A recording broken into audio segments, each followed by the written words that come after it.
We've got a very eventful day as we now need to cross live to Bayelsa State, where our senior correspondent Oviatemi George is on standby to give us an update on the governorship elections in the state. Of course, just less than 24 hours away. Good afternoon, Oviatemi.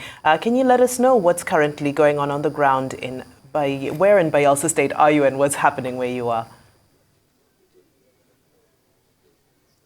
Yeah, thank you, Vimbai. I'm at number 90 Saptex Road in Yenagoa, the Bayelsa State capital.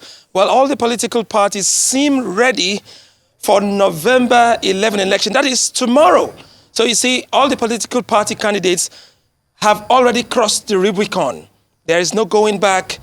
And at the end of the day tomorrow, perhaps the picture will be getting clearer who is winning and who is not winning. However, there is a disturbing narrative in the Niger Delta. And of course, specifically Bayelsa, for today, we heard there was an explosion here, 90 Saptex Road last night. And I decided to run down here to see for myself. Well, I haven't seen much, but what I'm seeing right here is a bumper. I cannot touch it for now because it appears it is a crime scene. Now look at this. They all fell out of this car. You can just see now, I'm just walking around here. The people are just at the corner observing what's happening. Look at this now.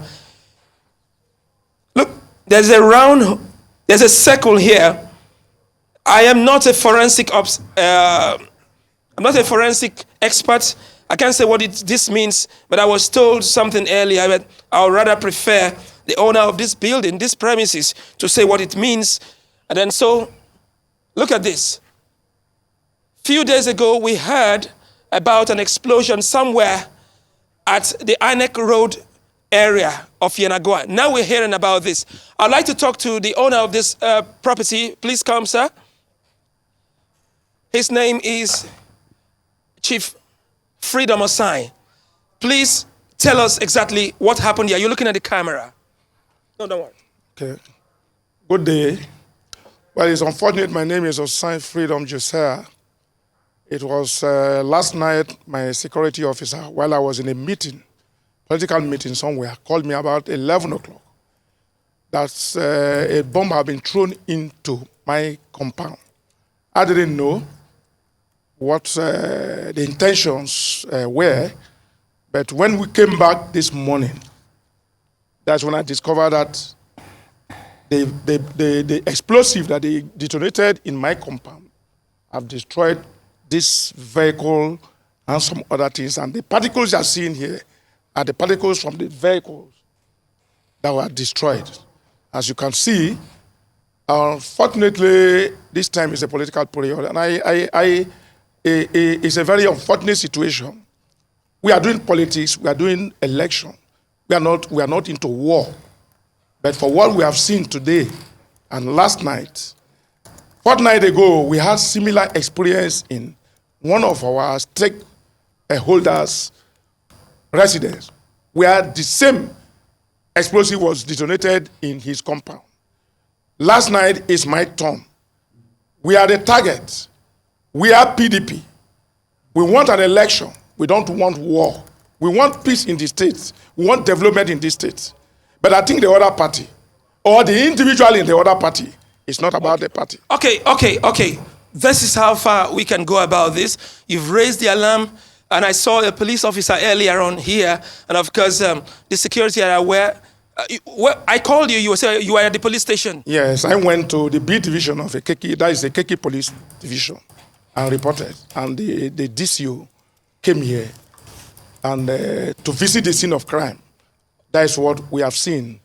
Okay, you have done your own part. Thank you very much. Thank you very much. Okay, yes, he has lodged a complaint at the Ekeki division of the Nigeria Police Force here in Yenagoa, the Bayelsa State capital. And I thought that is the right thing to do. As it stands now, it's early in the day. We don't know what must have happened.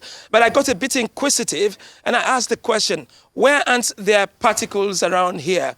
He said it's not.